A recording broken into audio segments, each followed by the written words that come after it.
Prof's monthly study circle April session. Today we have an eminent personality of India as our key speaker, Professor V. Bharathi Harishankar, Hon'ble Vice Chancellor, Avinashilingam Institute for Home Sciences and Higher Education for Women, Coimbatore. On behalf of the entire group of GFIP, I welcome you, dear ma'am, to our program. And well, it's my pleasure to welcome our dearest ma'am, Professor Srikalam Nair, Director, International School for Sri Shankaracharya Studies and patron of our GFIP and Head, Department of Philosophy, Sri Shankaracharya University of Sanskrit, Kaladi, to our program. We know need any kind of introduction to our program. So I'm just moving to Revdi ma'am hasn't joined yet, even though I'm just mentioning her name. It's my pleasure and great happiness to welcome Dr. A.D. Revadi, Assistant Professor, Postgraduate and Research Department of Philosophy, Pachayappa's College, Chennai, to our forum. Ma'am will introduce the theme. And finally, I welcome all the participants, senior scholars, students to our forum. And welcome, dear all.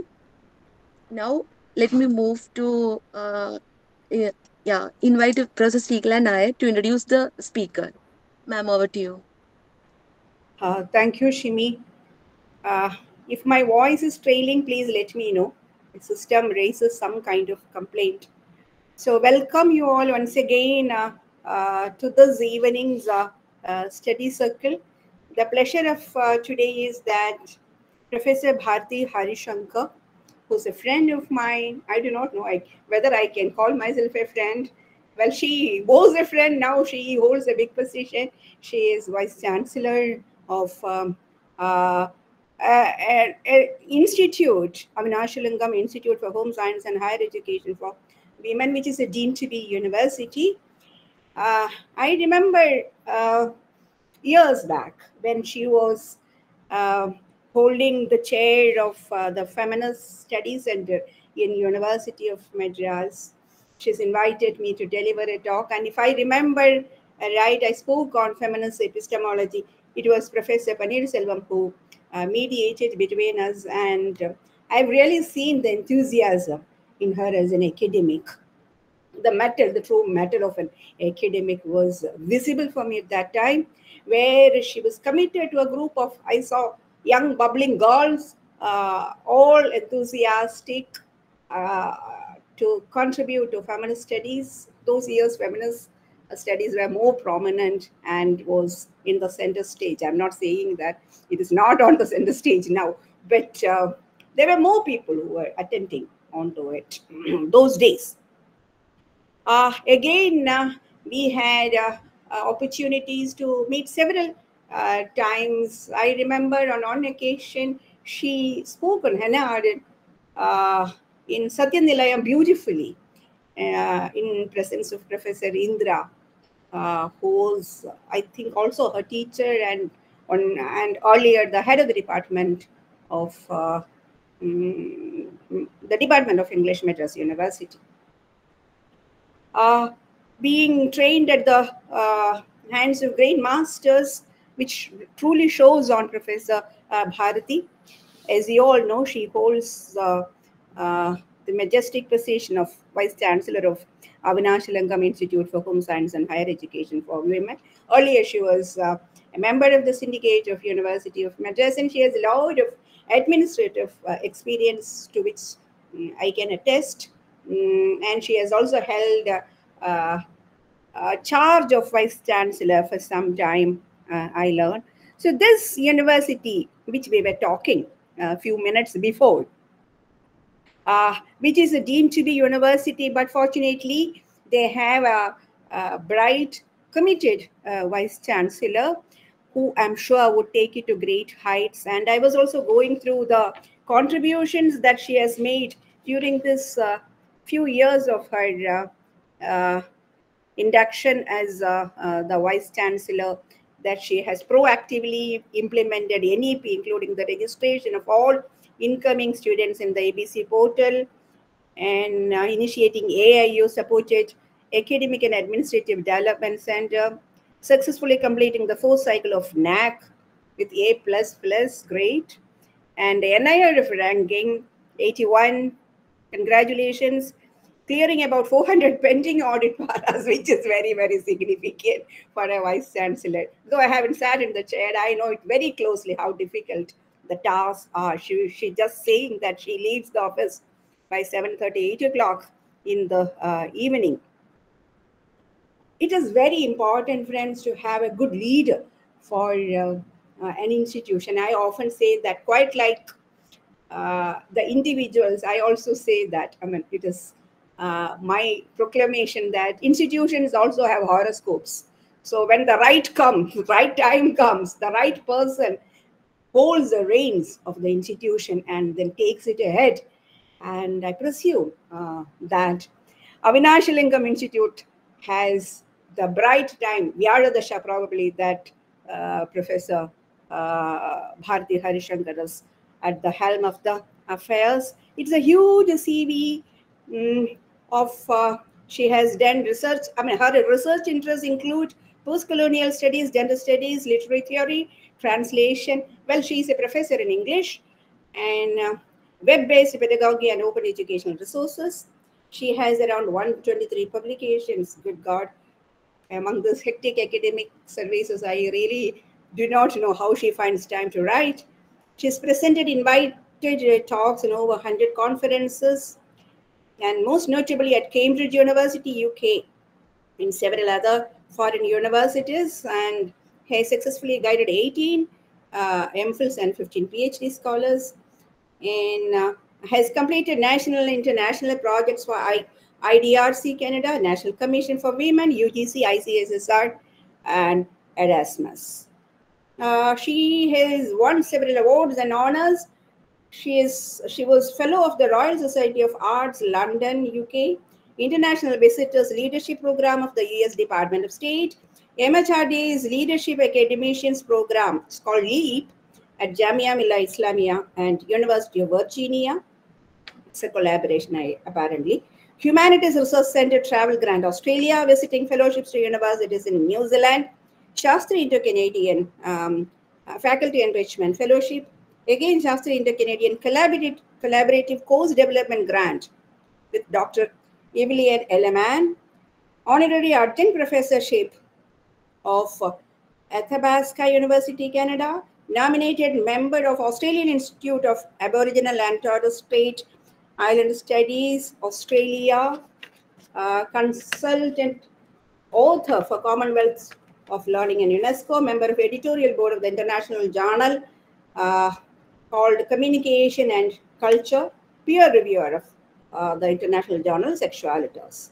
She has also been nominated to the following national and international level committees: preliminary panel advisor of Sahitya Akademi Award in English, member AAU's core committee to formulate the national policy on blended learning, member UGC committee for admission regulations. Very significant that we have somebody from the South. Professor Rakesh is here.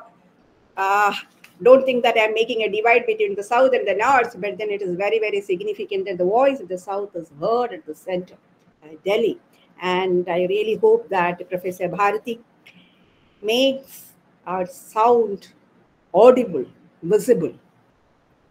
And NAC accessor, she has completed 6 NAC peer team visits as chairperson, member of UGC's National Committee for Choice-Based Credit System, member of CAI, Southern Regional Committees on Affirmative Action, member of Selection Committee for India Studies Chairs for Indian Council for Cultural Relations, ICCR, member review committee to select project proposals under IOE scheme, University of Hyderabad, member of several boards of studies, member of selection committee of Golden Jubilee Conference of Lecture Series, and she holds also positions like secretary of the University Women's Association Madras, treasurer of University Women Asia, treasurer SARC Graduate Women International.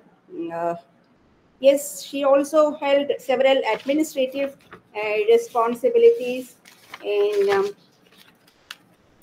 I am not only happy, proud to be a contemporary of Professor Bharathi Harishankar, who has made significant contributions in academia and also in the administration. Professor Sweet is here very often. He tells me that the Vice Chancellor post is, of course, it is coveted, and somebody who has inborn leadership tendencies, dispositions can contribute immensely for that.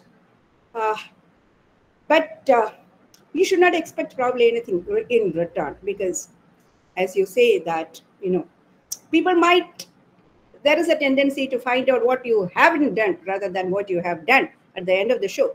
But all that, Bhagavad Gita, third and the fourth chapter, you don't have to worry about what people say.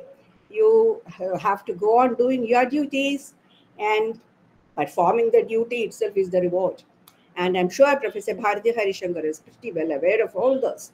And I am happy and congratulate the administrative and the trustees for having chosen her as the Vice Chancellor for their institution. Uh, yes, Vice Chancellor is an administrative leader, but at the same time, it is great to have a very good academic at the helm of affairs. And in fact, a Vice Chancellor is a fine blend of both administration and academics. And here is one who has both. Thus, don't think that I'm praising her on her face, but then she knows that I can't do any kind of praising, because we epistemologists are traditionally familiarized with or used to making only prepositions. We cannot do anything other than that. So these are, take it as prepositions, true prepositions, prepositions which have definite truth value, ST. So with these few words, and she's going to speak on Hannah Arendt. I'm extremely grateful for Professor William Sweet to have joined this forum. I'm sure his contributions would enrich the discussion. And I think Professor Sweet would have met Professor Bharati at some point of time, because there is crisscrossing invitations that happen between. Oh, in fact, Professor Sweet was the very first speaker and international visitor to the Department of Women's Studies when the department was founded way back. So we are looking at 2013, and Professor Sweet was in India. And in fact, we began the activities of the department with a talk both by him and followed by yours. Lovely. Yes. Lovely. So we missed Professor Paneerselvam probably in this forum. I did inform him that. I don't know whether he would join. Probably he would join sometime later. And I'm also grateful for to Professor Rakesh Chandra, who works on Hannah Arendt. I have heard him speaking on Hannah Arendt several occasions. So looking forward to have a vibrant discussion after Professor Bharati's presentations. So thank you all. Thank you, professors, as well as other colleagues. Alok Tandon is here. Several others who have joined, who have contributed in this area. Of course, from a philosophical position. Well, even philosophers, when they do the finest thing, they enter into philosophy. Am I right, Professor Bharati? So this is how philosophy gets into the academic life of every person, be it any discipline, whatever. So with these few words, may I hand over the mic to Dr. Revati, who would introduce the theme that we have taken up today. Thank you very much.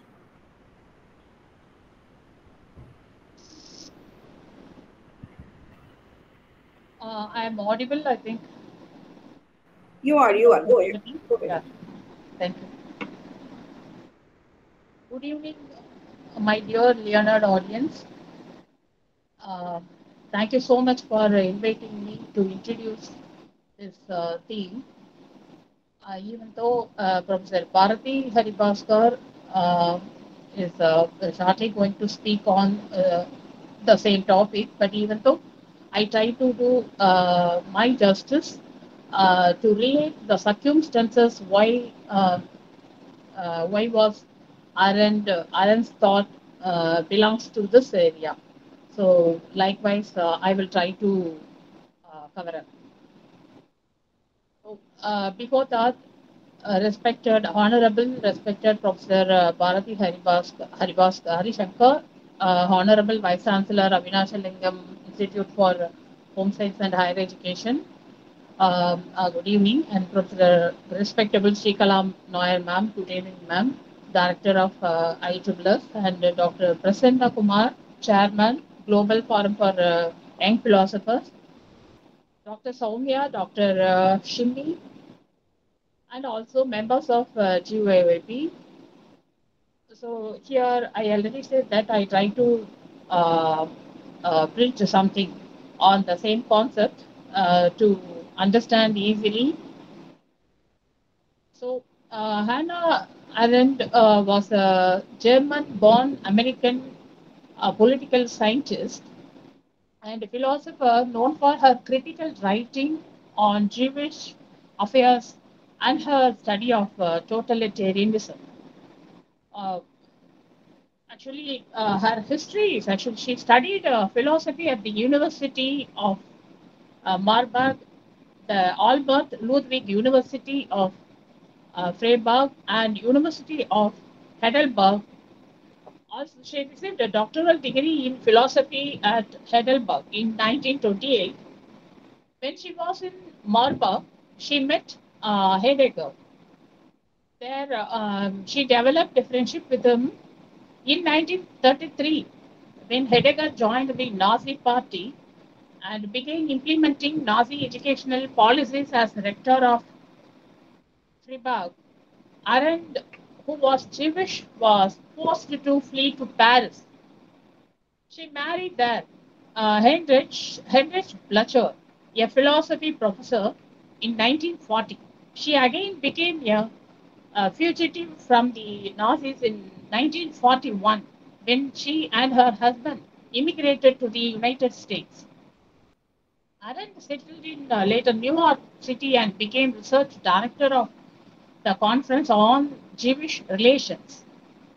And also, she played a chief editor role of Shock Books, 1946 to 48, and executive director of one Jewish Cultural Reconstruction Center, which sought to salvage Jewish writings dispersed by the Nazis.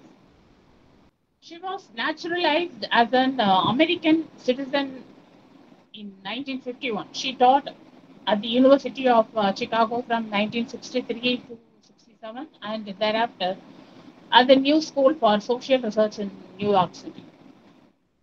Arendt's reputation as a major political thinker was established by her Origins of Totalitarianism in 1951, which also treated 19th century anti-Semitism, imperialism, and racism.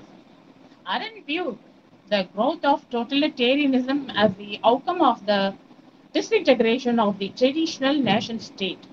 She argued that totalitarian regimes, through their pursuit of raw political power and their neglect of material or utilitarian considerations, had revolutionized the social structure and made contemporary politics nearly impossible to predict.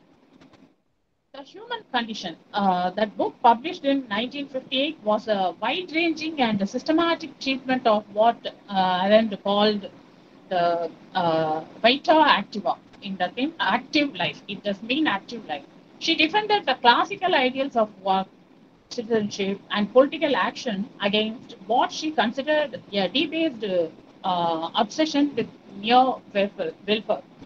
Like most of her work, it bowed a great deal to the philosophical style of Heidegger, obviously. In a highly controversial work, Each Man in Jerusalem, 1963, it got published based on her reportage of the trial of the Nazi war criminal Adolf Eichmann in 1961. And then argued that Eichmann's crimes resulted not from a wicked or depraved character, but from sheer thoughtlessness. He was simply an ambitious bureaucrat who failed to reflect on the enormity of what he was doing. His role in the mass extermination of Jews epitomized the fearsome word and thought-defying banality of evil that had spread across Europe at the time. Arendt's refusal to recognize each man as inwardly evil prompted fierce denunciations from both Jewish and non-Jewish intellectuals. The controversy was revived some 4 decades after Arendt's death with the publication of uh, Bettina Stangeton, Each Man's Before Jerusalem, 2011.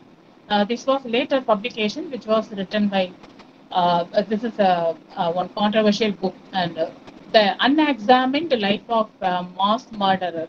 It was published on 2014. Arendt resumed contact with, revived her contact with Heidegger in 1950, and in subsequent essays and lectures, she defended him by claiming that his Nazi involvement had been the mistake of a great philosopher. In 20th century, we found that publications of a volume of letters between Arendt and Heidegger, written between 1925, that is number of letters 1925 and 19 that is some type of in number more than thousands like that. So Arendt's other works include Between Past and Future, 1961, on revolution. Also, she wrote 1963, Many Dark Times, on violence, like that. Several books she has written, but in all the among these all books, the work of her work of Origins of Totalitarianism, which was published on 1951, reveals her philosophy really well, and uh, established Arendt as a political thinker by which,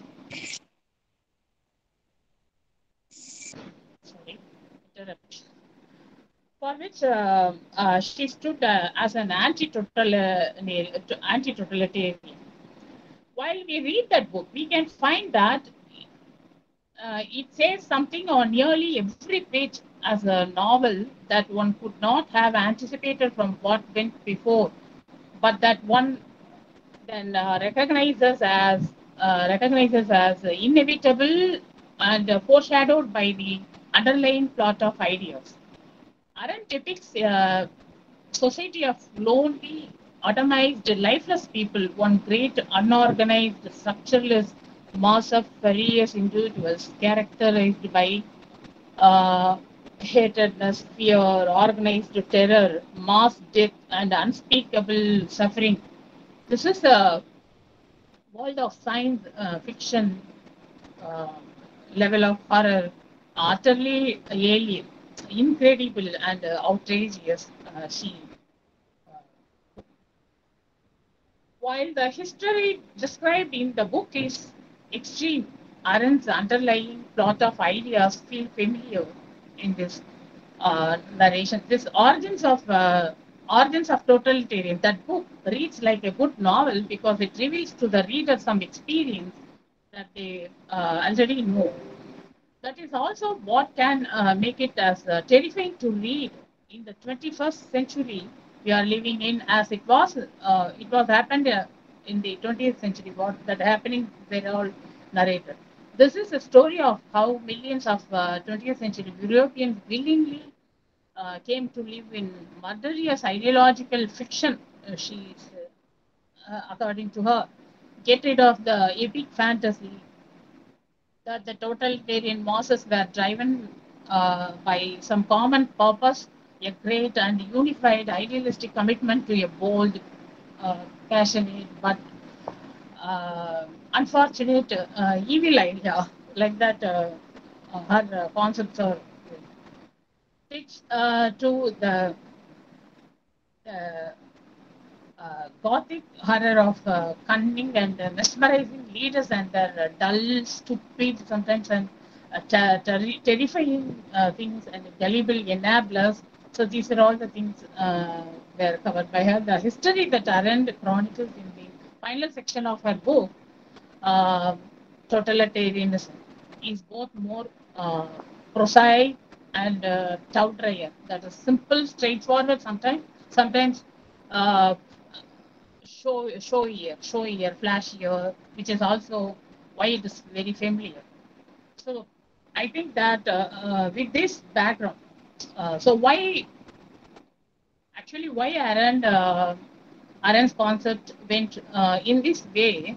So for that, the background is actually the pre-Nazi Germany. She compared pre-Nazi Germany with the Nazi Germany and Stalin's communist regime. So everything is actually coming while she narrates her story. So there were several aggregates predictions actually foreshadowed the development of totalitarianism.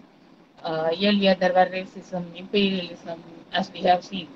So there were mobs and nationalism in France, pre-Nazi Germany. So these are all the things. So so this is the backdrop. Backdrop I'm trying to give here to understand uh, better while Bharathi ma'am. So thank you so much for the given opportunity. Thank you, everyone.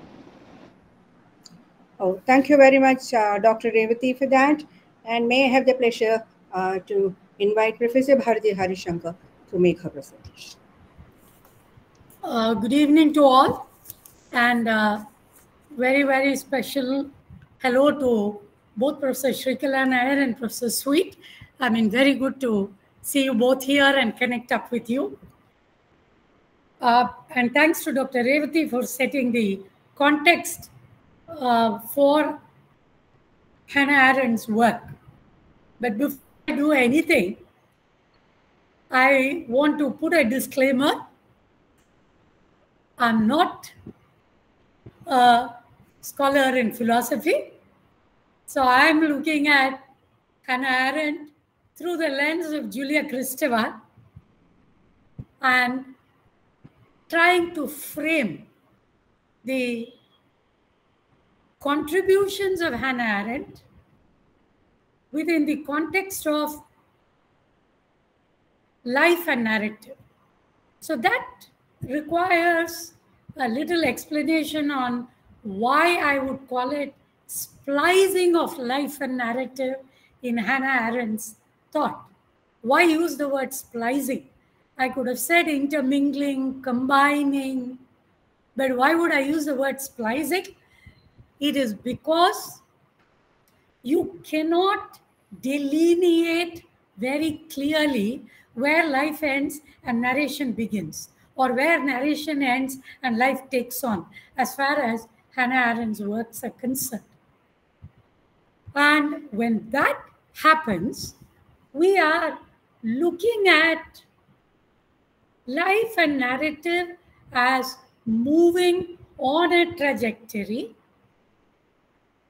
but having their own very significant individualistic locations, but moving, so to speak, adjacently. So that is why the reason why I needed to use the word splicing there.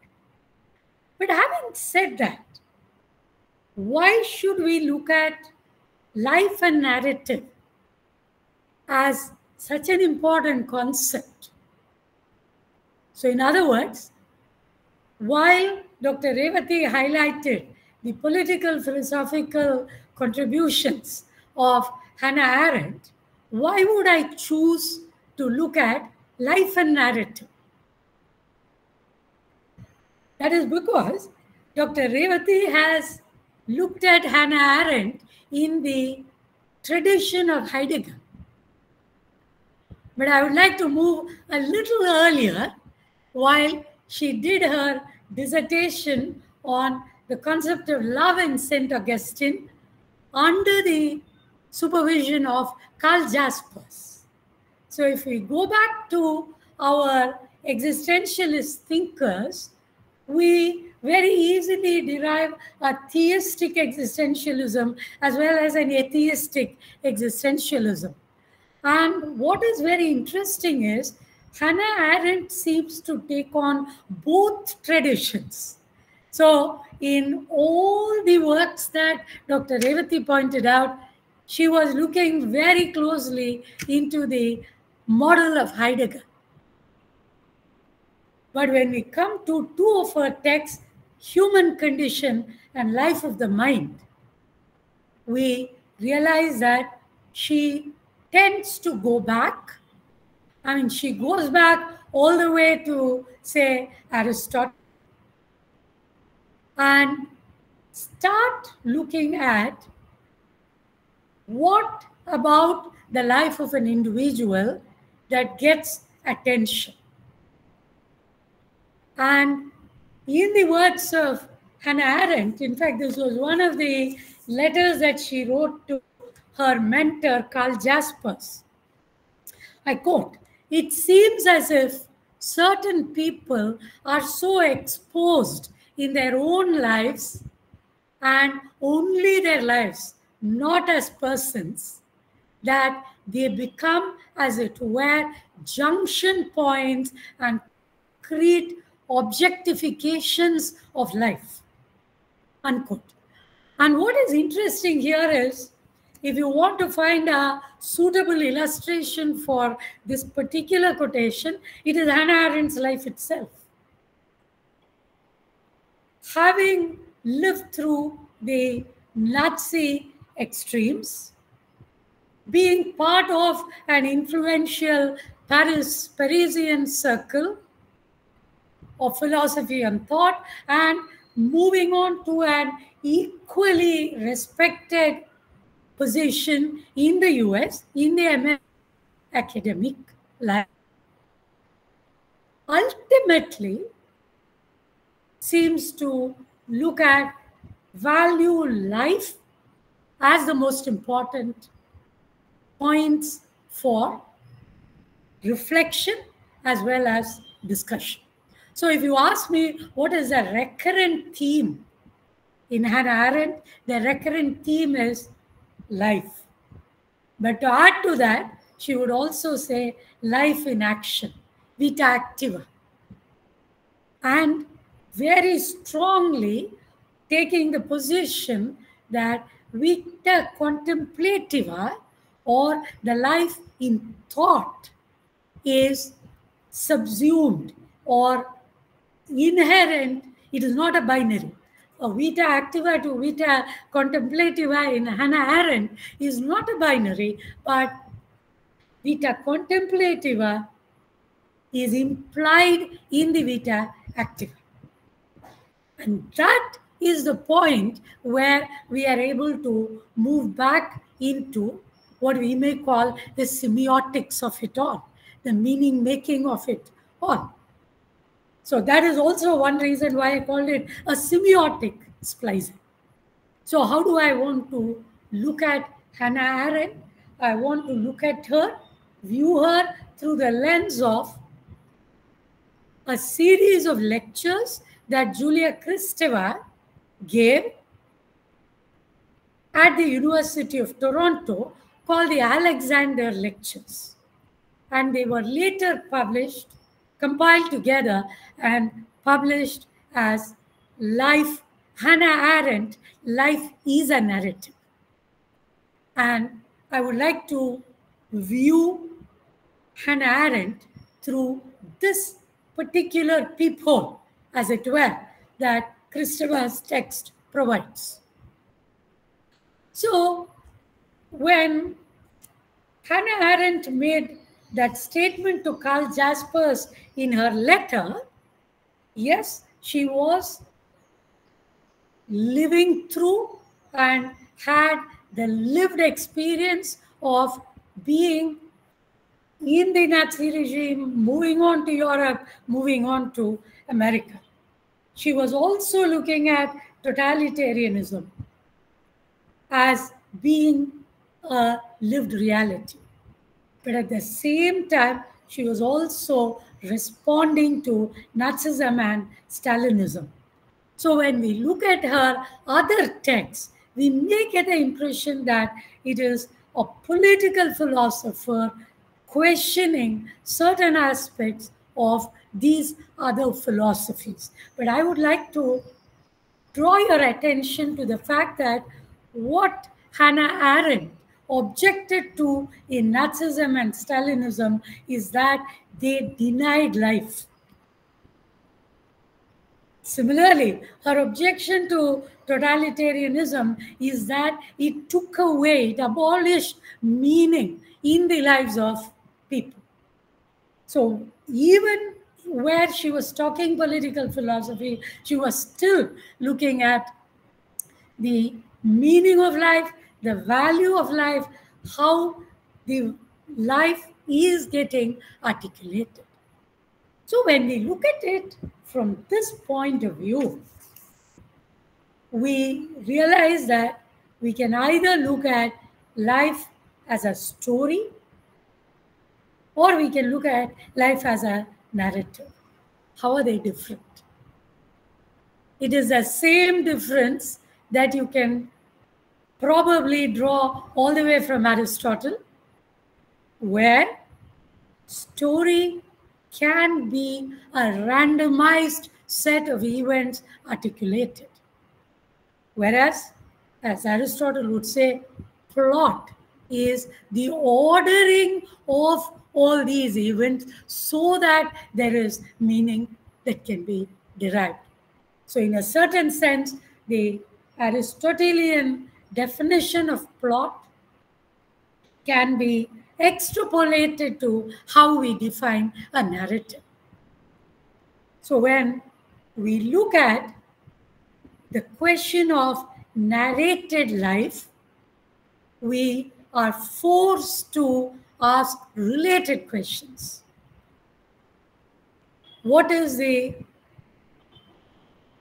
can we valorize, say, contemplation over active life, vita contemplativa to vita activa? On the same note, how do we valorize individual life over life of the species?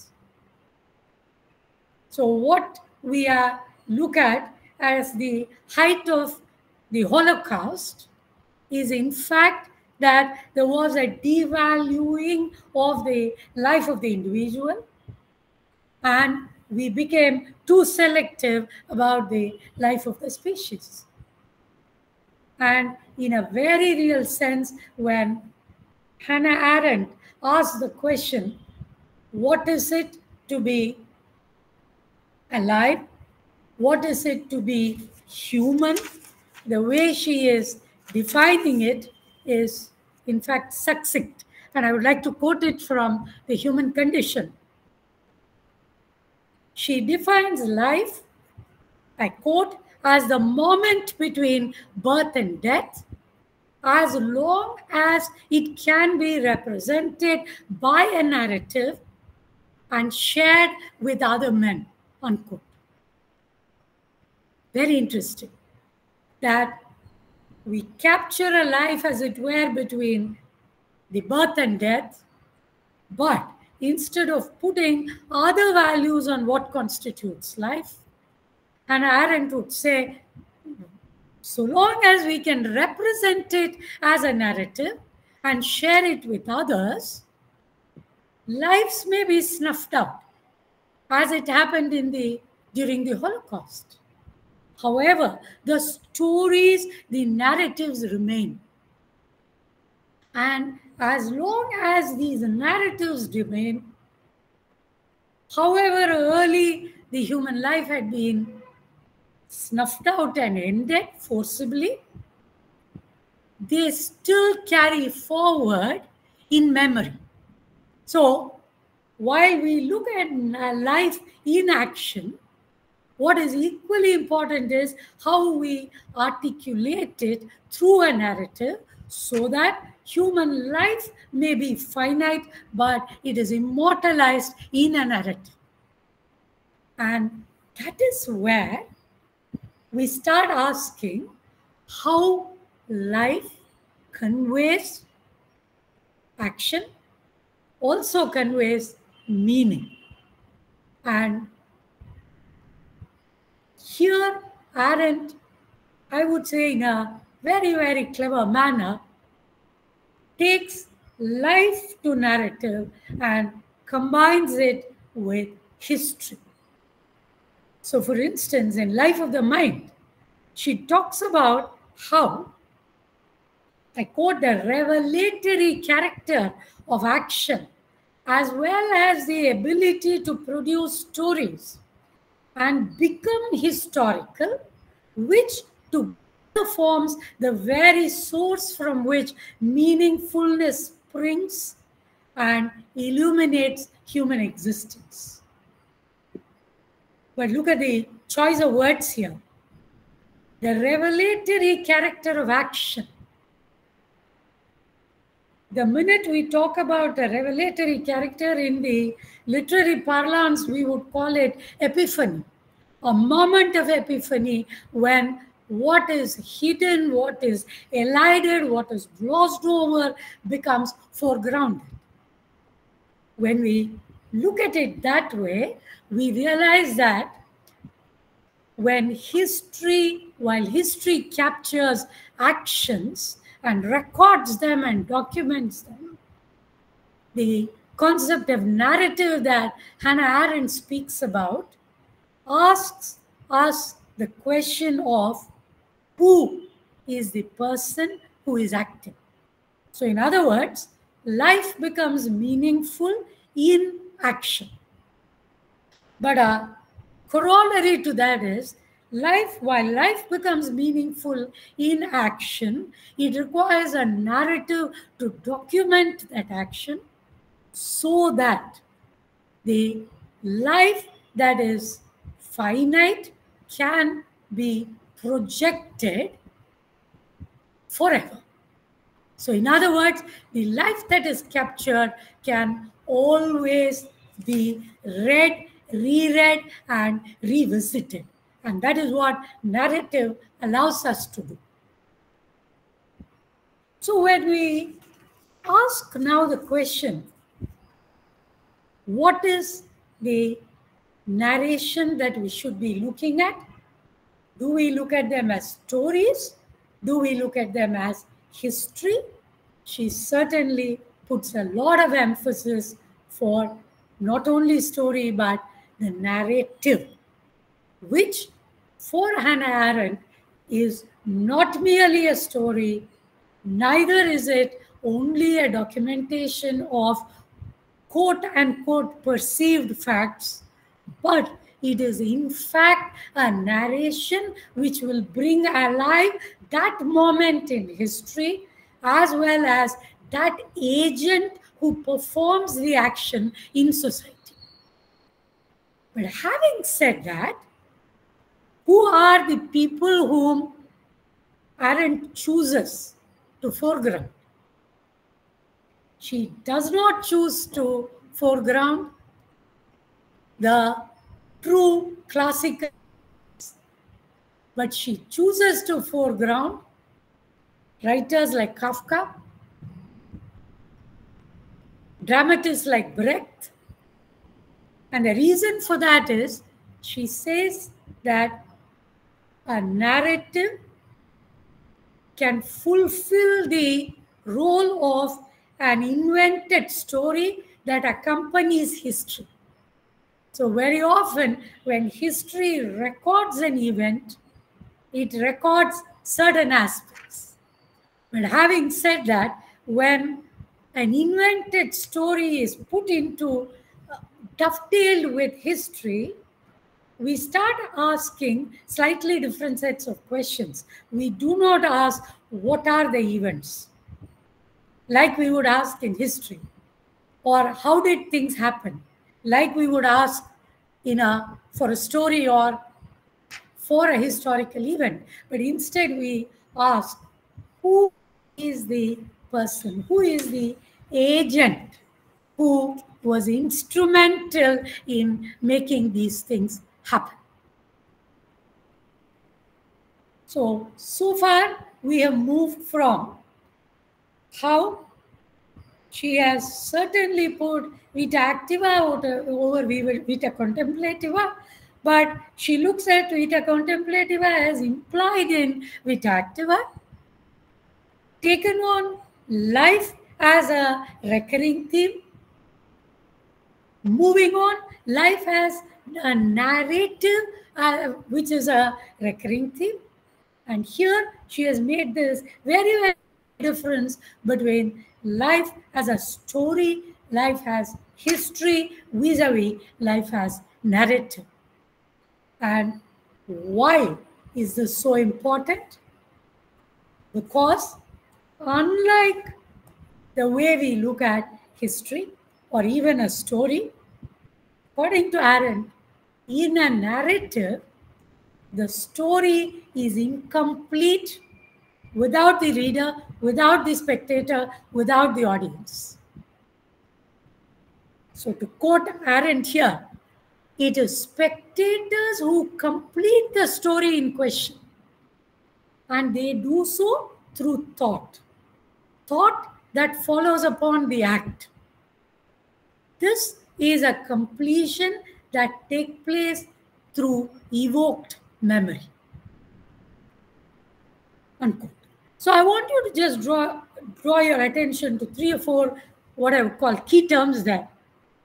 It is the spectators that complete the story. She has made it very open that she thinks theatrical art is the closest to creativity and creation that we can come to.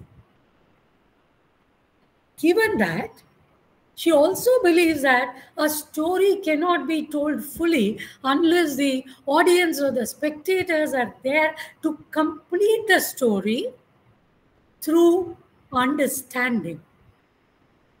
And that understanding becomes a shared thought. A shared thought which may kindle memory on the for the readers, spectators, as well as for the person creating that narrative.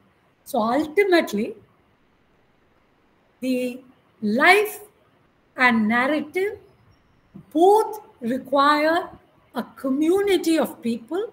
It cannot be individuals. A totalitarianism can manage with individuals, but not life and narrative put together. So here is where Hannah Arendt's concept of the polis comes into existence. She talks about polis. She looks at the shareable in space, which she calls the interesse. Interesse is a shared space, but Arendt does not clearly delineate overlap, whether it is an intersecting space, whether it is diverging space. But at least I would like to think that she is coming very close to the concept of an interstice, which clears the space between multiple intersecting aspects, but at the same time can also provide a vantage to look at all the intersecting aspects. So in other words, by calling the space interesse or shareable, Arendt certainly seems to look at the need to find a space from which to position oneself, to articulate and to agree to disagree and vice versa. So why would she want to do this? Interstitial space is a very contested. We don't even know whether we can fix it in reality. So why would she choose that?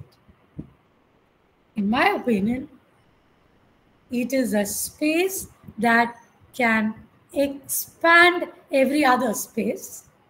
So the notion that she comes to later in terms of human life as meaning making, human life as conveying meaning,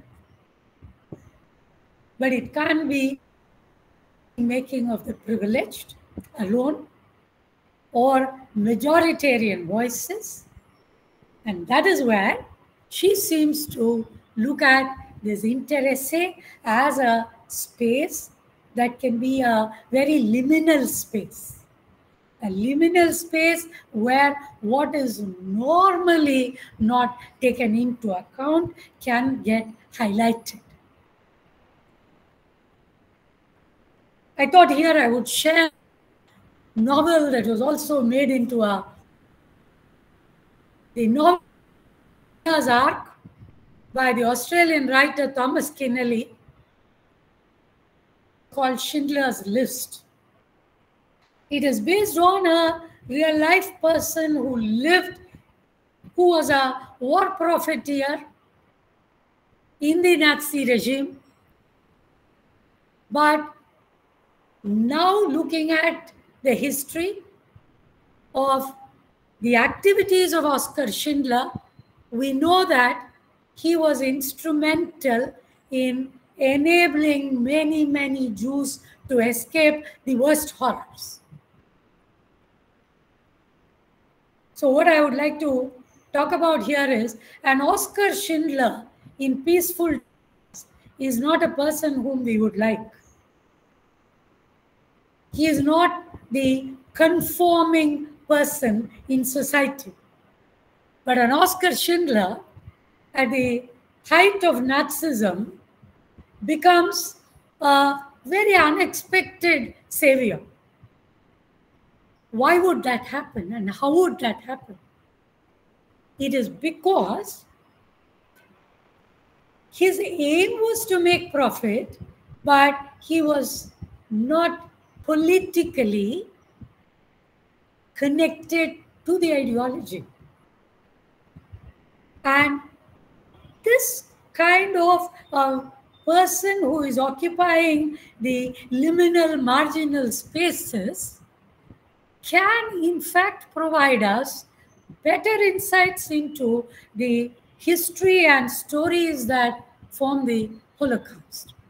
And that liminality is what Arendt seems to emphasize on, because that liminality can become a space to share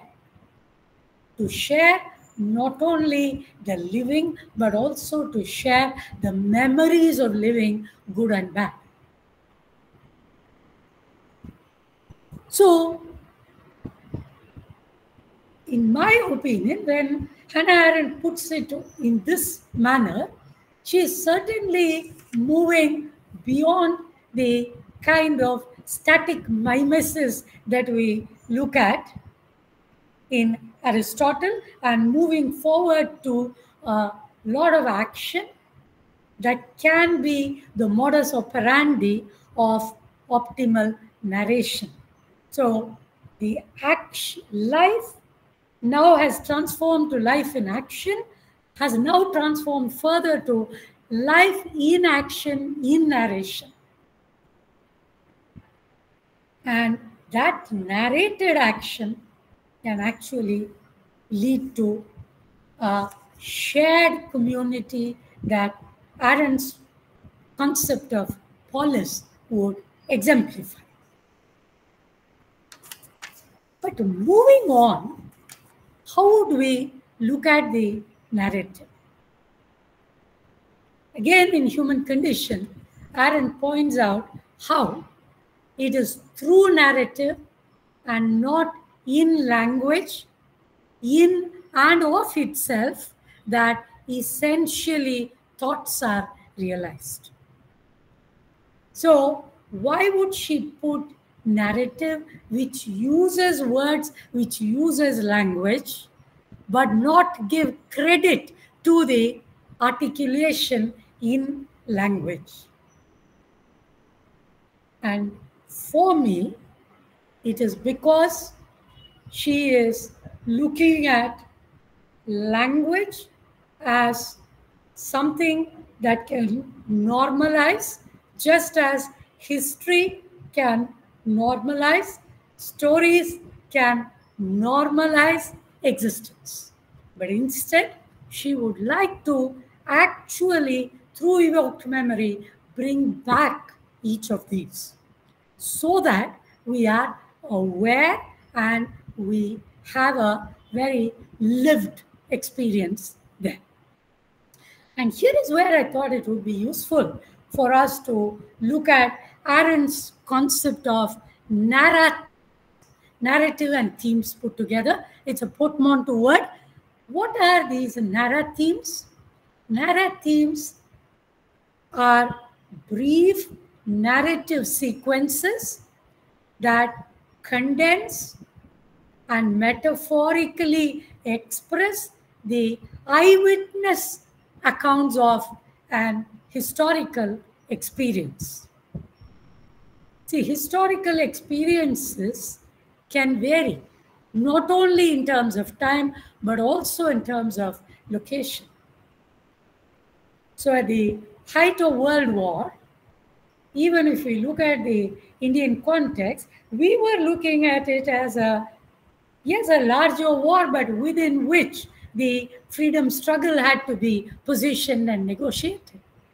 So these narratives that Hannah Arendt talks about are very useful because it will not muffle the voices of the marginalized, the minority voices, and it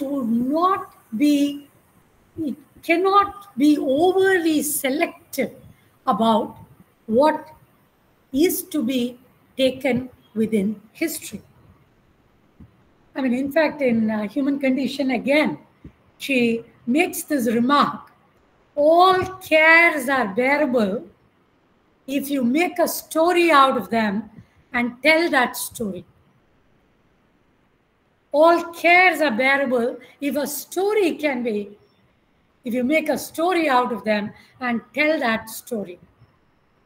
I mean, these days we are into the era of vulnerability studies, trauma studies. So how do we look at trauma? Do we selectively go back to the point of that traumatic incident and keep reliving the pain? Do we get over the trauma? There are several responses to this.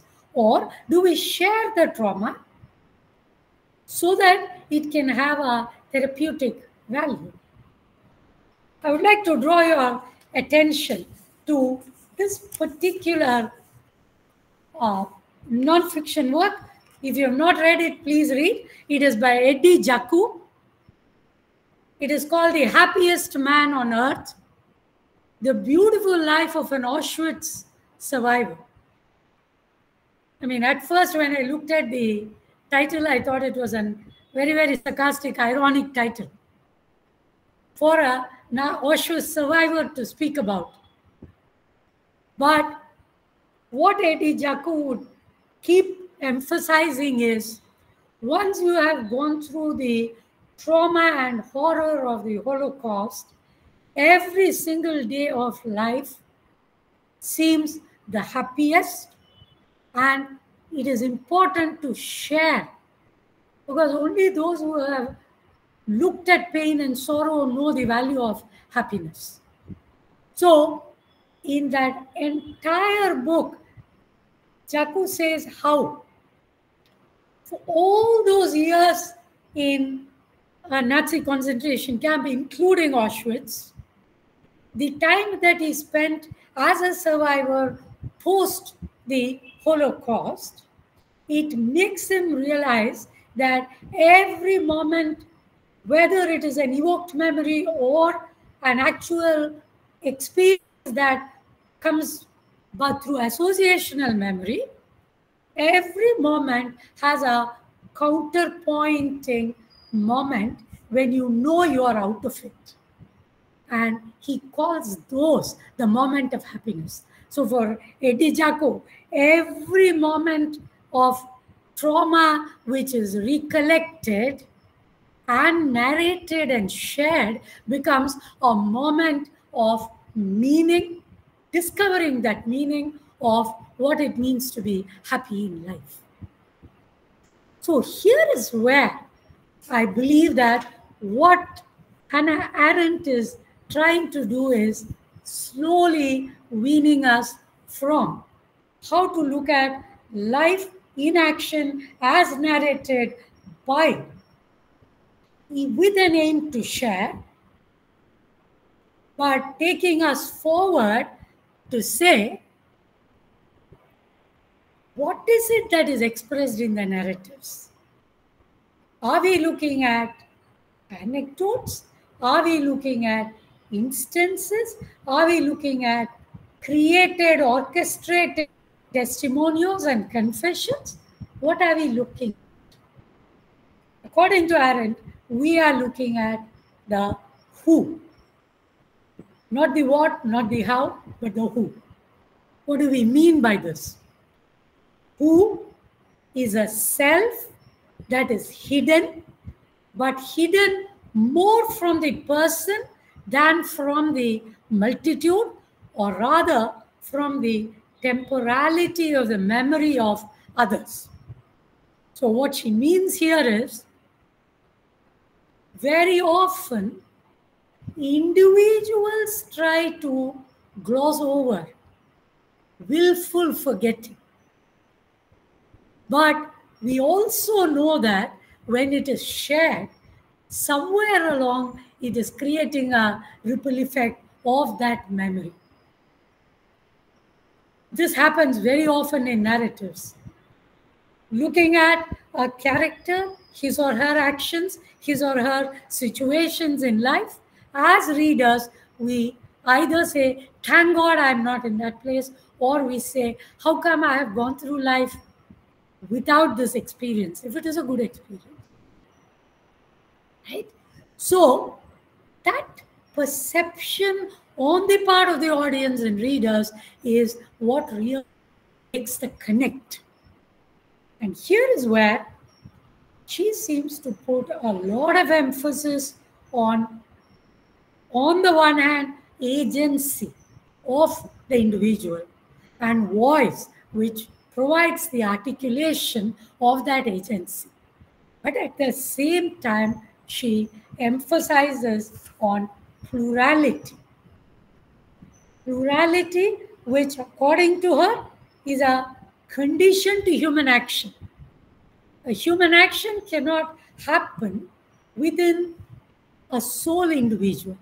It has to happen with respect to others.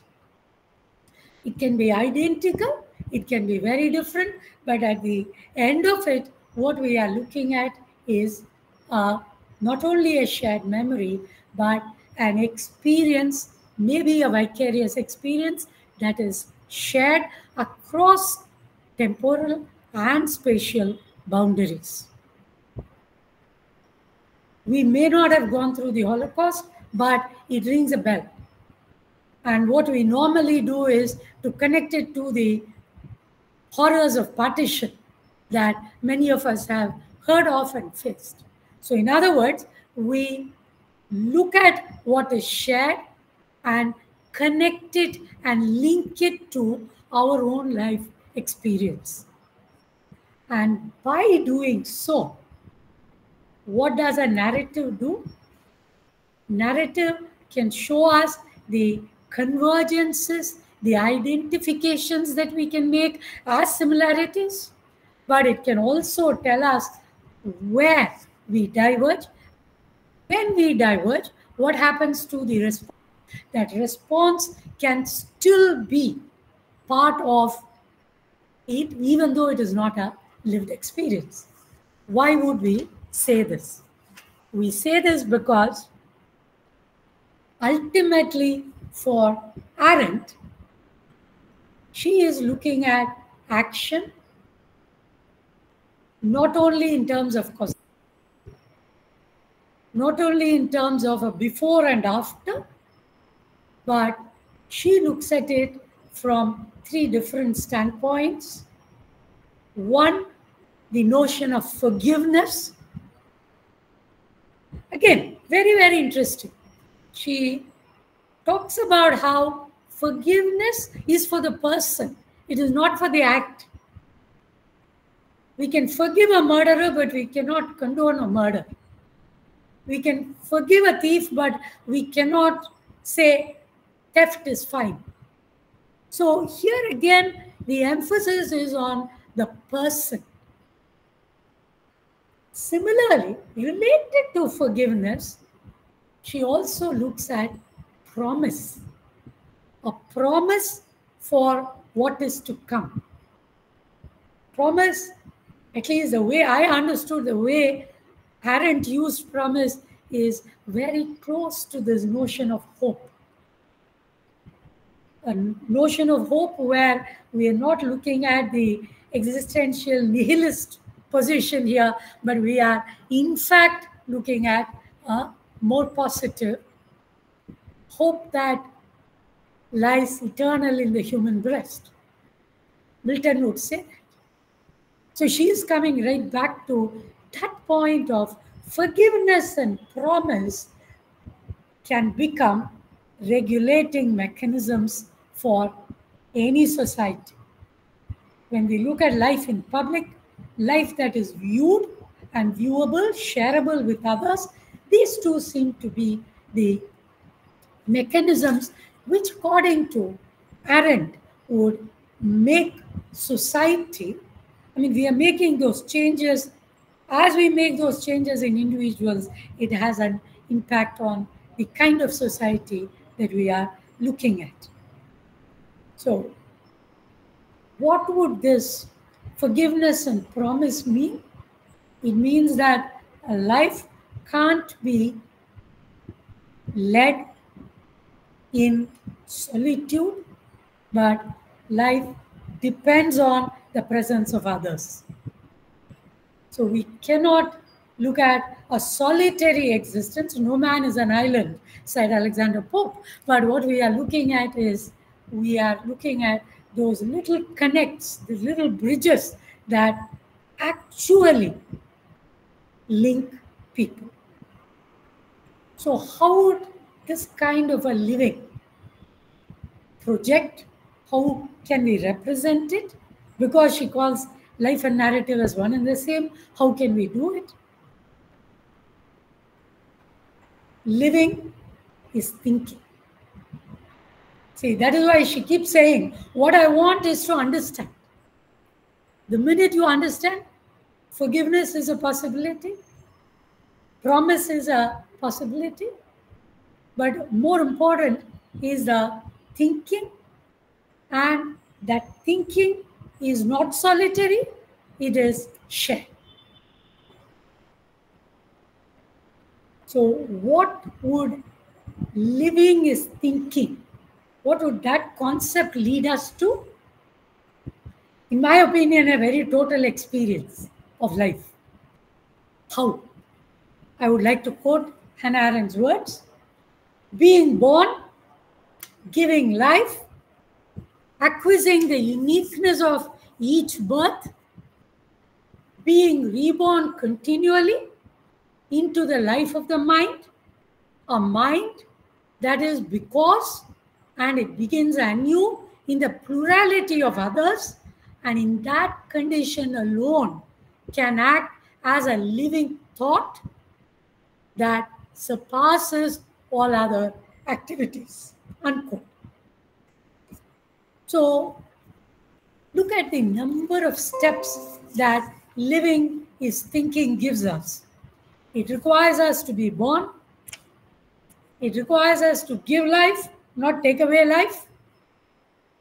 It gives us understanding and identification that every birth is unique. Instead of glorifying death or justifying mass extermination, being reborn continually. Here I would like to add a clause to what Hannah Arendt says. Being reborn continually, how is that possible? Through narratives which keep getting repeated and shared. And the life of a mind again with shared thoughts in the plurality of existence, where there are people and people with whom a memory can be shared, a life can be shared. When that happens, the act of living, we may call it as justified. The act of living is justified. Life acquires meaning. When life acquires meaning, it cannot happen only for an individual. It has to happen for a plurality of individuals, as Hannah Arendt would say, but I would say the world at large. So, what is our takeaway from this? Our takeaway would be, when life is articulated, we start pausing at certain vantage points, and those are the points from where we can derive meanings in plural. And this meaning making is a kind of to and fro action. It is not a solitary monologue, it is a dialogue where individual connects with individuals, and through this shared articulation, we look at how life has been lived in action, and we also look at why it is so important that life has to be lived with others.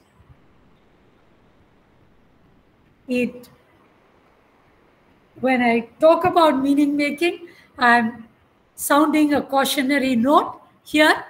The meaning making cannot be taken in tandem. It has to be fixed within a context. That is where history gains its importance, within a temporality, within a spatial location, so that every connect that we see reverberates across time and space. Thank you so much for the opportunity, and I would like to listen to all your comments, and if you have very, very specific objections, you can shoot your questions. Thank you. Thank you, Professor Harishankar, for that lovely presentation. We heard a lot of philosophy without being stamped as philosophy, and that was the beauty of it. It was a lot of philosophy which did not come with the tag of philosophy. She started speaking about how Arendt brings vita activa over vita contemplativa, all through carrying the latter with it. And the whole focus was on how the life is to be made as a narrative to make it immortal.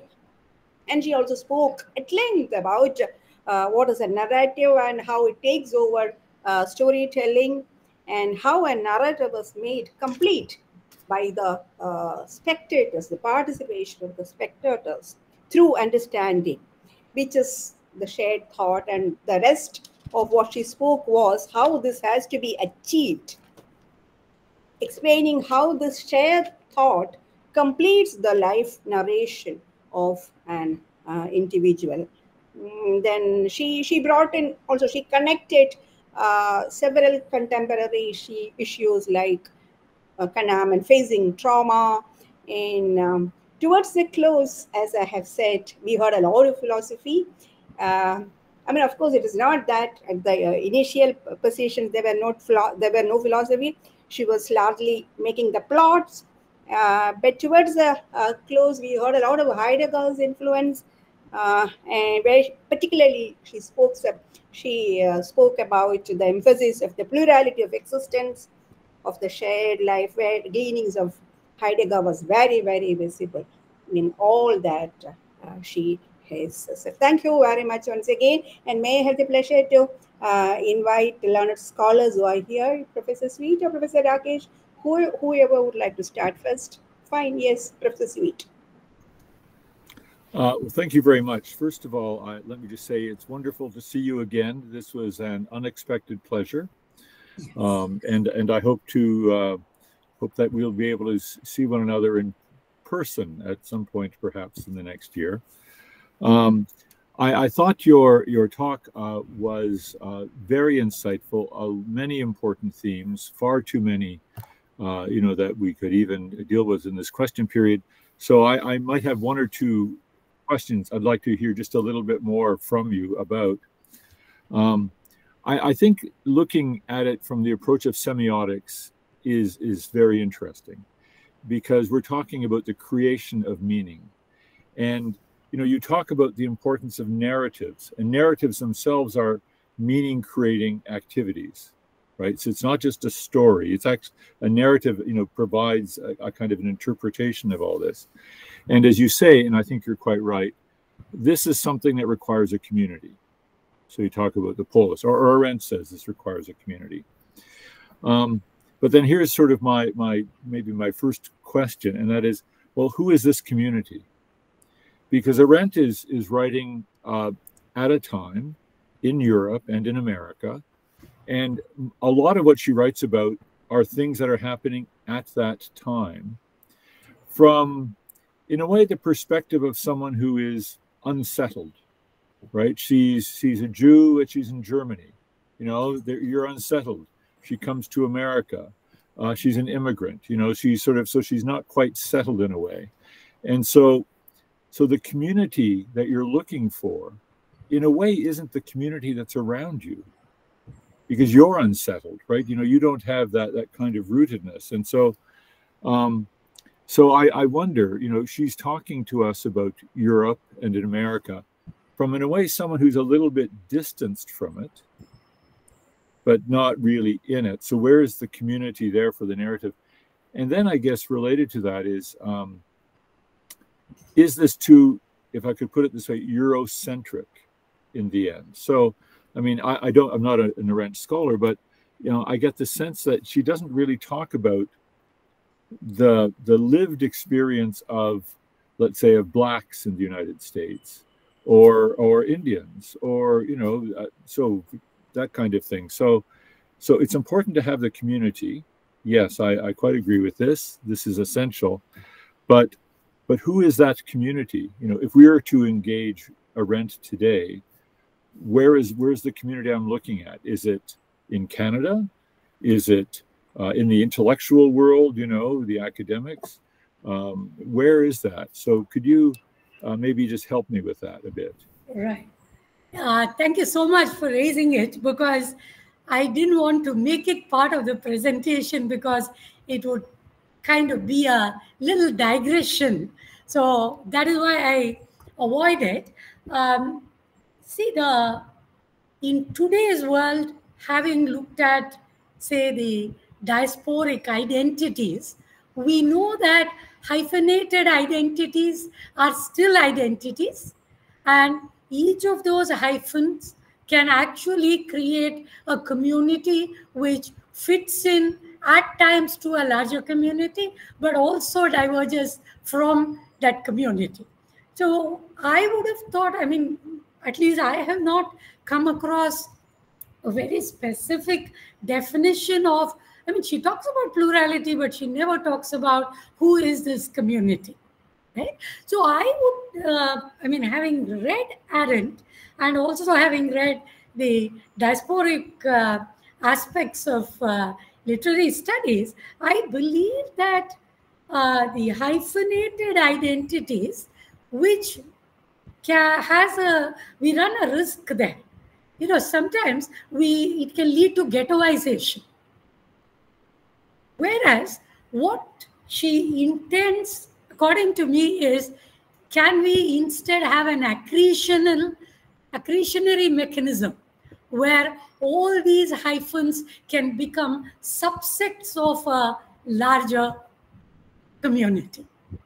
So that would be the closest to what I can think of as what she means by polis. Because otherwise, it doesn't make sense, because with every new community, we are not at all sure she was integrated into the community. You see, I mean, Arendt was, again, very rarefied atmosphere of Stanford and Howard. You do not get that sense of being part of a community which is inclusive. So given that, I would like to believe that at least the idea she puts forward is more into forming an accretion and have more identities, more plurality, diversity coming in, and not necessarily to limit. Because it is not in her interest to limit it. The minute she puts a specific definition to that plurality, she is going to get into this problem of what to include and what to exclude. And would go right back into the totalitarianism that she is, accusing others of. So, she cannot get into a position that she is deliberately trying to come out of. So I hope that answers. I think that's very helpful. I mean, just one other thought related to this, that you talk about the dialectic between the individual and the community in that way in your remarks about this, and I think that's very important in a way. But it raises the question of, in the end, who determines that meaning? And I suppose I would take it almost from your remark, in a way, it has to be the individual, but the individual hyphenated, right, in dialogue with whatever. Yes. And so so in a way, I have to find the meaning, or you have to find the meaning. It's not that India finds the meaning, or Canada finds the meaning, or something like that. But we need that in order to find that type of. So we need that dialectic there. But yeah, I thank you very much. Thank you. Rakesh ji, are you here? Yes, go ahead. Thank you very much. I really wish we had the written script with us, because it was an extremely rich paper with many things which were brought out. Thank you very much. It was almost listening to poetry, very lyrically done, and the thoughts are very, very powerful. I was only just wanting to understand that when you look at Arendt and her definition of action against work and labor, and her very strong critique of Marxist reduction to homo laborans, in that you find that she is talking about the possibility of people opening up to each other in their vulnerability, much like Merleau-Ponty and the others. And as you reminded very rightly, that since her heritage is Jasper's heritage, so there's a huge Christian idea of forgiveness and compassion and sentence. But I was just wondering that this all falls a little uneasy with the Aristotelian heritage, where it is all coming from, because that is actually somehow or the other an essentialist unfolding. And that comes very much in what you were saying in terms of revelatory exposure. So the idea of agency, which he's talking about, I keep on wondering that, that idea of agency in a teleological background of Aristotle, also of the biblical Jasper's background, how would it really unfold? That was one thing that I kept on wondering. And also this whole thing of temporalizing the dialogue, as it were, and temporalizing the narratives, as it were, is again something which I thought would be a little uneasy.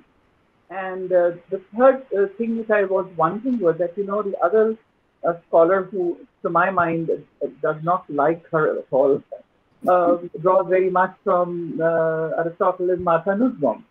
And if you look at the capability theory, the first capability that she talks about is also about life. and then not being blighted by anxiety and being exposed to each other and plurality and all of those things, much in the same Aristotelian spirit. But she brings in a more rich and more, I should say, a thicker theory of the self, as it were, in terms of capability, while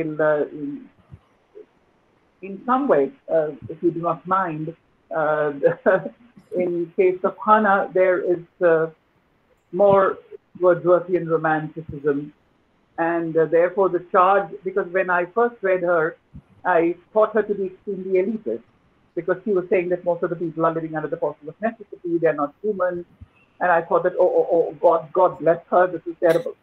But then when I read her thing on revolution and saw that what she was talking about was the American Revolution and the power of dialogue, then it opens up in a very different way.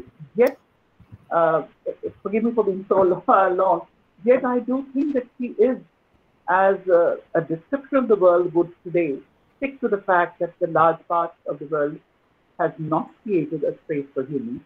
And the kind of thing that she's recommending is a kind of thing. So who's her addressing?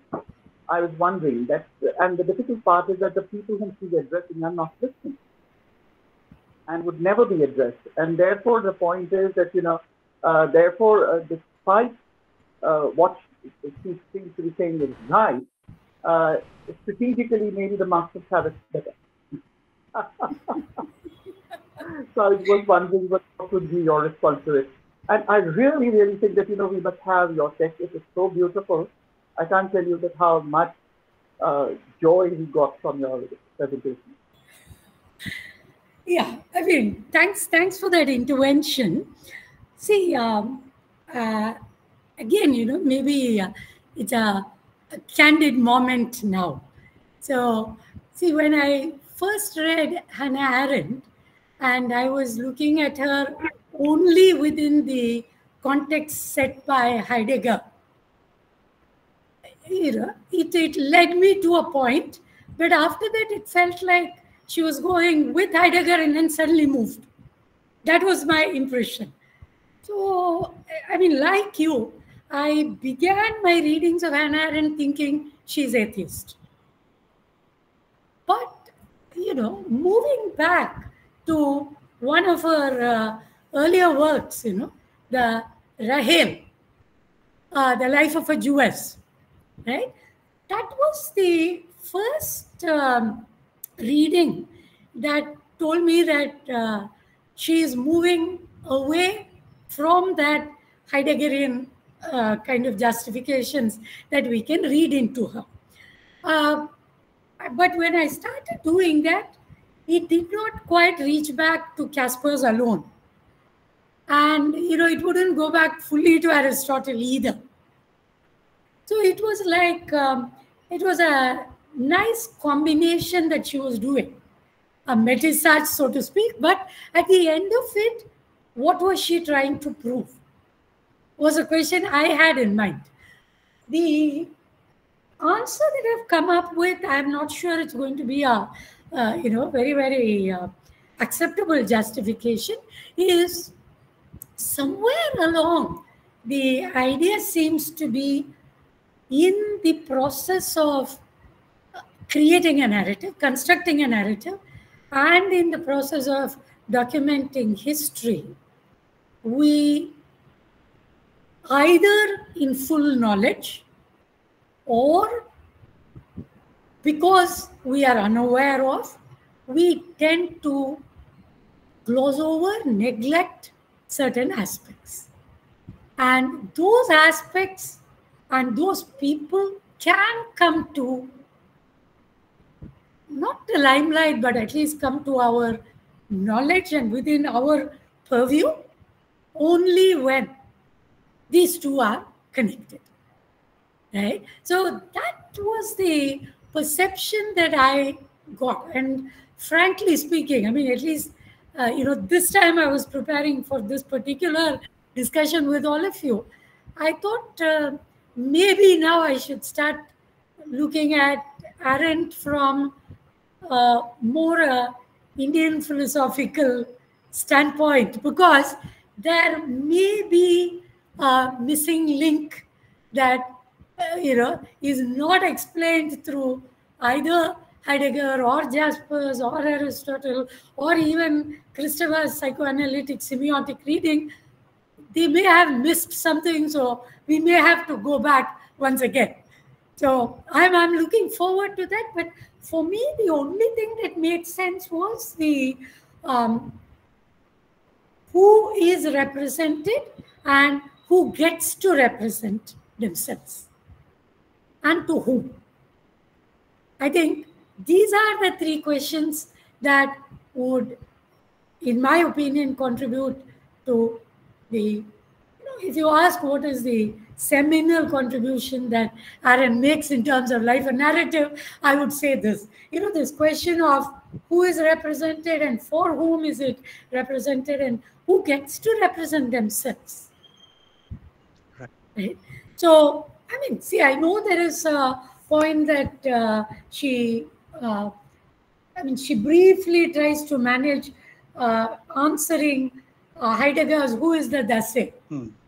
She does try to answer that question, but not convincingly. Not convincingly. So that is where I believe that we may have to now start looking at not quite the politics of representation, because I think that is where everyone, including Christopher, looks at her from. And I don't think that is very useful because it's very limiting. So we may have to look at the aesthetic representational points of view. Right. I was wondering, how would you treat Rorty's reading in this case, where he's again talking about respect and hope. And he's talking about, again, letting go of the past, as it were. But the only difficulty that I have, that if you take the Rorty representation, then it doesn't go the Aristotelian way. And because Aristotle, and also to my mind, Arendt, would be very strong foundationalist in their own way. Yes. Yes. So there is much that what she's saying in terms of plurality and negotiation and opening up with respect and hope. Also bringing in saying that, when it comes to taking the issue of the poor, Christianity is much better than Marxism without its violence. So in all of that, there is much in common. But the anti-foundationalism, and I'm also always worried about the fact that, she talks about the American Revolution as being the only true revolution. But the American Revolution comes in a true pragmatic tradition, which so strongly knocks down a foundationality. So I keep on wondering that how she does the two. Yeah, I need to do a lot more work, because I've done a very, very superficial reading Arendt with Rorty, but it didn't take me too far, truly speaking. It kind of ended where I said, okay, these are the similarities. Here is where they diverge. But I was not able to arrive at the any response to the question, why would they diverge after being so similar? No, I was only thinking that, because of the essential pragmatic turn which Rorty takes. Yes. And Hannah, despite everything, doesn't want to lose up on Aristotle. So foundationality is something which she would not give up. Universality is something which she would not give up. Yes. Love and compassion, she would like to root in the human self. And so that idea of the self is very, very much there.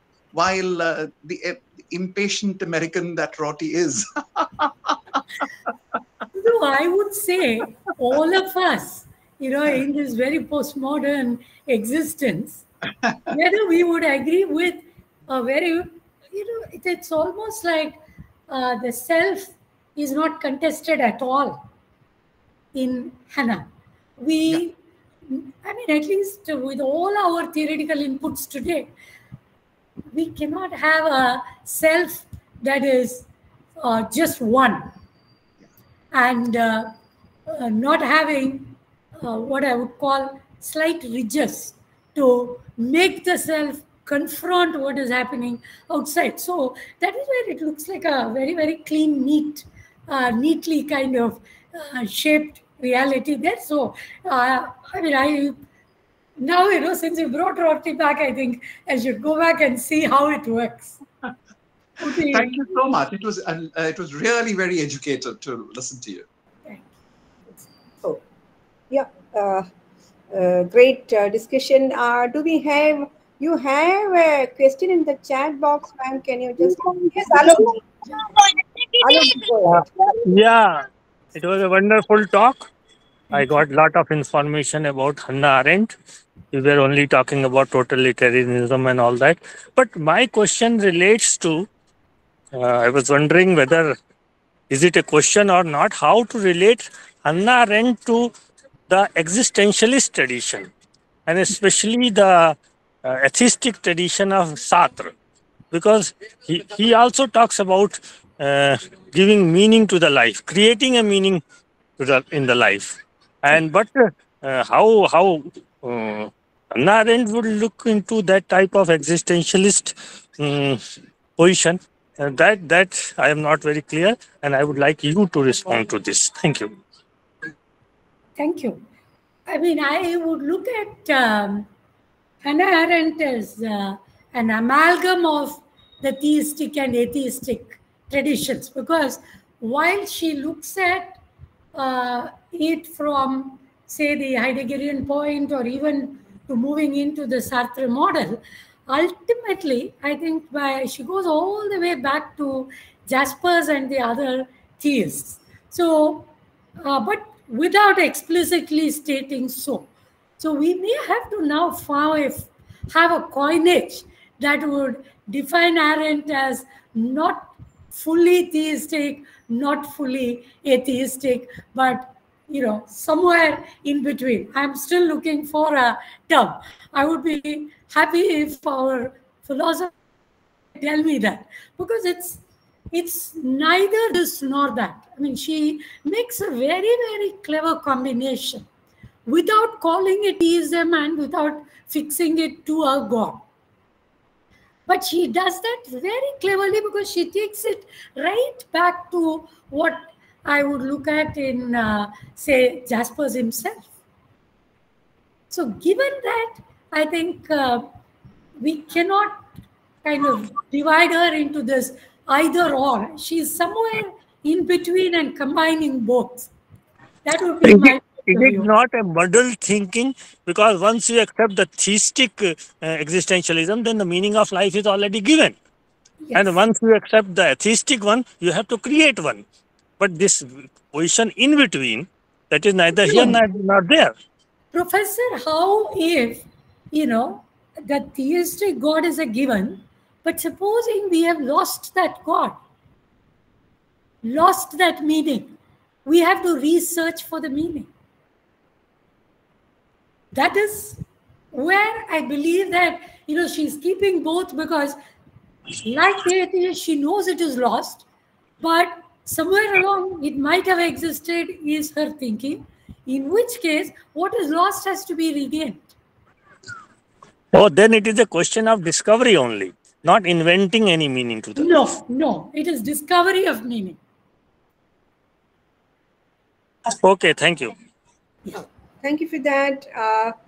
Is there youngsters, Shafi, others who work in this field? Okay. There is a comment and a question by Pranay. Yeah. See, the inter-essay, I called it an interstitial space simply because it is a space for us to pause, reflect, and mediate if necessary. So I don't think we should get into this, either the binary or the tripartite division of thesis, antithesis, synthesis. No, it is not quite that. What we are looking at is in fact a space which can probably either expand the scope of each or provide a new vantage point to talk about things. So yes, you are very right that, it is a stage for self-evaluation, yes, a lot of introspection. But in Arendt's case, we may call it what is, mindfulness. How mindful are we of ourselves and people around us? So I wouldn't quite put it into thesis, antithesis, synthesis, but I would call it, being aware and introspective, turning inward. So the thinking is turned inward here, in that space. Grant, yes. Yes, everything you were talking about just kept referring me back. I come from a perspective of psychology in my background. Are you familiar with Jerome Bruner? And, yes. Okay, so that's what I kept hearing was the cognitive theory about meaning making. Yes. And I didn't. This was formative for me on Arendt's case. They come from similar background and have a really similar take to it, but just the cognitive aspect from Bruner as well is very much in agreement. Yes. And especially it's very applicable today when considering computational models of the mind in cognitive sciences. And he was very particular about, until we break away from those computational models, we won't be able to understand that we are creators of narrative. And that is really what makes the meaning of life. So I really appreciated your talk. I just wanted to comment from the perspective of cognitive sciences as well, that really applies in that field also. Thank you. Thanks so much. Would you want me hello, to... ma'am. Yeah. Yes, Shafi? Yeah. Yeah, ma'am. It was a nice talk. I should say that I have never listened to Hannah Arendt. It's the first time I'm listening to her ideas. So I am not familiar with her thoughts. But what I got from the presentation, what I hooked in was about the mentioning of Kafka and how Arendt refers to Kafka. I would like to know what is that you were coming to say, but it was a minor part of the whole presentation, I know, but I would like to know more about what Arendt talked about Kafka.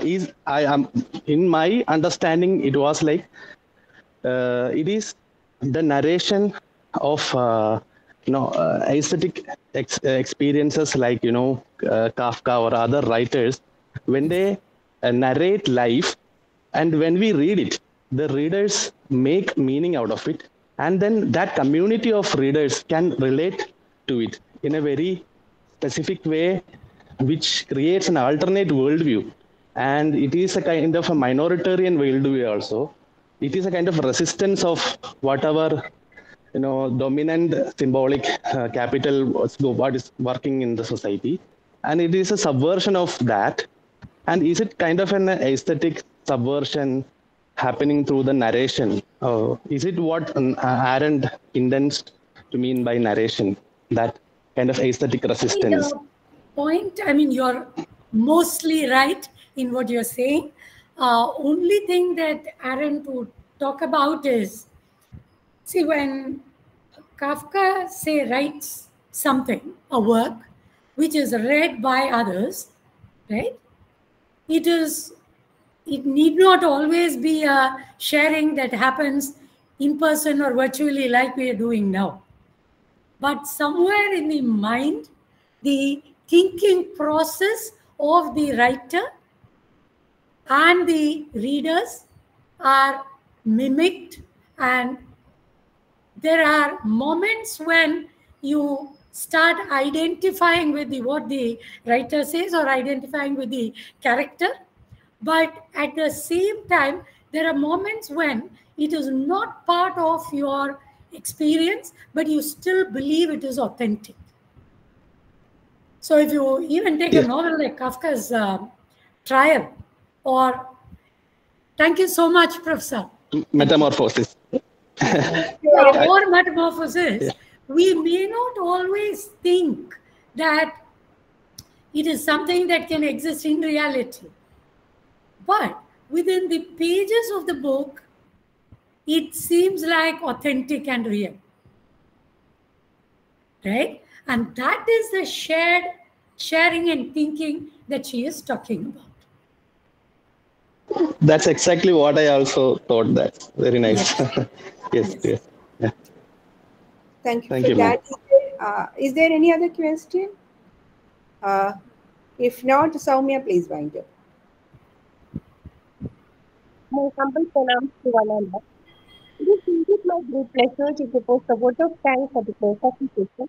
First of all, today's topic is the semiotic slicing of life and narrative in Arendt's thought is a novel as well as a contemporary theme to discuss and to reflect upon. Indeed, the speaker of the day had presented her scholarly purpose very beautifully. I take this opportunity to thank Professor V. Bharathi Harishankar, Honorable Vice Chancellor, for her intellectual talk. Thank you so much, ma'am. Well, it is my great privilege to thank our beloved teacher, the patron of GFIP, Professor Srikalam Nair, who is the brain behind the program. Thank you, dear ma'am, for your introducing the speaker. And I also thank Dr. A.D. Dravadi, Assistant Professor, Pachayappa's College, Chennai, for the introducing the team. Thank you so much, ma'am. And I also thank Dr. Shimisi Mani for her nice words of welcome. Well, it is an immense pleasure to thank all the professors and assistant professors from various departments, especially Professor William Sweet, Professor Ragesh Chandra, Swami Sri Hari Prasadji, and Dr. S. Shiba, Professor Alok Tandon. Thank you, dear professors, for the wonderful discussions. Last but not least, I sincerely thank all the participants who gathered here and made this webinar a great success. Thank you all. Once again, thank you so much. Thank you so much. So we hope to, I would like to at least try and attend some of the other lectures that will come up. So thanks so much, Dr. Srikala, for this. Thank you so much, ma'am, for spending some time for us. It is lovely hearing you. As Rakesh ji was saying that it was a very fresh thought from the routine way from which, we philosophers approach Hannah, and I've heard Rakesh ji speaking on several times. May I introduce Professor Rakesh? He is a professor of Department of Philosophy, Lucknow University. Wonderful. Yeah, he works a lot in feminist philosophy by and large, and also on. I was also the director for women's studies for many years. Forgot that. Wonderful. Yeah. I'm a very strong activist in the women's movement. He is also an activist. That's right. Oh, very nice. I mean, good to have men who would support feminism so strongly. Yeah, for a change. Yeah, he is very active.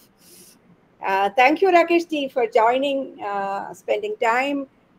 Thank you, Professor Bharati. Grant, it was great to hear Grant, Shafi. I wish more youngsters participate in the discussion. Rakesh ji, please ask your students also to get joined.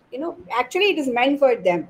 It is to mentor the young scholars. Right.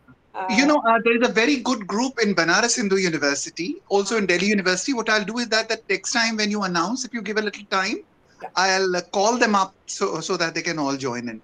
Varanasi particularly, I'm finding a lot of young philosophy people are very good.